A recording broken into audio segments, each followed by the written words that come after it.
Hello दोस्तों, कैसे हैं आप सब। आशा है कि आप सब अच्छे ही होंगे।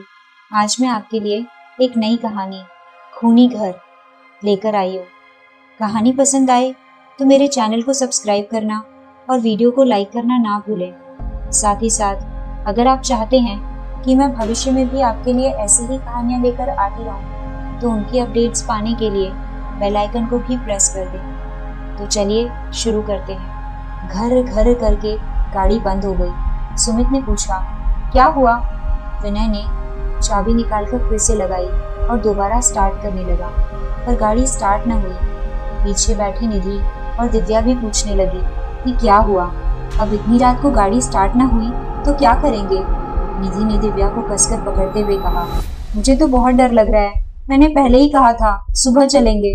पर विनय खींचते हुए बोला, तुम दोनों थोड़ी देर चुप रहोगी।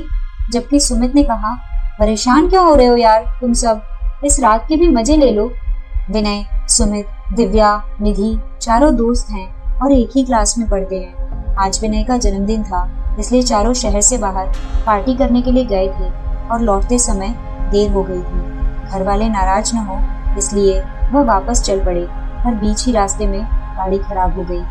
अचानक कुत्तों ने भौंकना शुरू कर दिया तो सारे डर गए। सबसे ज्यादा तो निधि डर गई थी। बहुत कोशिशों के बाद भी गाड़ी स्टार्ट नहीं हुई। डर के मारे सबके माथे पर पसीने आ गए और गला सूखने लगा। बाहर ऐसा घुप अंधेरा कि आसपास की चीजें भी ठीक से दिखाई नहीं दे रही थी। विनय ने गाड़ी का दरवाजा खोला और डरते डरते बाहर आया। वह अंधेरे में भी आसपास कुछ मदद की तलाश करने लगा, पर अचानक उसे लगा जैसे तेज हवा का एक झोंका सन्नाटे को चीरता हुआ उसके कानों में समा गया है। उसने अपने कान बंद कर लिए और गाड़ी में आ बैठा। सबने एक साथ पूछा, क्या हुआ? पर विनय कुछ नहीं बोला और फिर से चाबी घुमाई। और यह क्या, गाड़ी स्टार्ट हो गई। सब बहुत खुश हैं कि कम से कम इस डरावनी जगह से तो निकल पाएंगे। गाड़ी थोड़ी ही दूर आगे गई और फिर वापस मुड़ी और उसी रास्ते पर चलने लगी जिससे वह सब आए थे। सब पूछने लगे, विनय वापस क्यों जा रहे हो? हमें घर जाना है, जल्दी वापस चलो, यह रास्ता ठीक नहीं। पर विनय ने किसी की नहीं सुनी। थोड़ी दूर जाकर गाड़ी कच्चे रास्ते पर उतर गई। विनय की खामोशी सबको डराने लगी थी। सुनसान रास्ता और जंगल में तरह तरह की आवाजें उनके दिमाग की नसों को जमा दे रही थी। डर के मारे वह सब जम गए थे। निधि बार बार विनय को पीछे से खींचकर पूछती, विनय कहाँ जा रहे हो? विनय कहाँ जा रहे हो? पर वह कुछ ना बोला। कच्चे रास्ते पर थोड़ी दूर चलने के बाद गाड़ी एक घर के आगे रुक गई। विनय, विनय हमें कहाँ लाए हो? प्लीज गाड़ी में बैठ जाओ, यह जगह ठीक नहीं है। निधि ने बड़े प्यार से कहा, पर विनय गुस्से में आ गया और बोला, इतनी रात को कहाँ जाओगे? चलो यहीं रात भर रहेंगे, सुबह चलेंगे। उन तीनों के पास कोई चारा नहीं था। विनय का बदला व्यवहार सबको परेशान कर रहा था। जैसे ही निधि ने गाड़ी का दरवाजा खोला उसे लगा जैसे गुलाब की भीनी सी खुशबू आई हो। उसे लगा आसपास शायद गुलाब का पेड़ हो, पर अंधेरे की वजह से कुछ दिखाई नहीं दे रहा था। वह डर के मारे वापस गाड़ी में चली गई। विनय का चेहरा साफ दिखाई नहीं दे रहा था, पर न जाने क्यों उन तीनों को विनय से ही डर लगने लगा। कोई बाहर उतरने को तैयार नहीं था, पर मरता क्या न करता। दिव्या तो सुमित का हाथ पकड़े उसके साथ साथ चलने लगी। सबसे आगे विनय चल रहा था, पीछे निधि, दिव्या और सुमित। जैसे ही सब घर के दरवाजे पर पहुंचे, चर्र की आवाज के साथ दरवाजा अपने आप खुल गया। अंदर लाइट जल रही थी। वो दृश्य देख तीनों वहां से भागना चाहते थे, पर जैसे किसी अदृश्य शक्ति ने उन्हें धकेल कर अंदर कर दिया हो, और आते ही दरवाजा बंद हो गया। दूर खड़े विनय को निधि ने जब अपनी तरफ पलटा तो वह चीख पड़ी।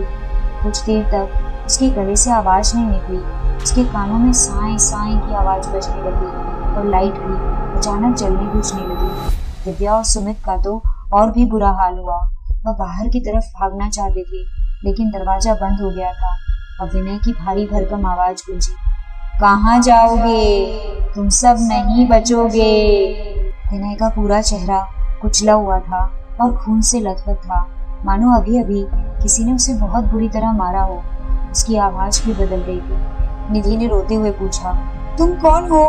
विनय कहाँ है? पर हमें यहाँ क्यों लाए हो? निधि की बात सुनते ही विनय भयानक हंसी हंसा।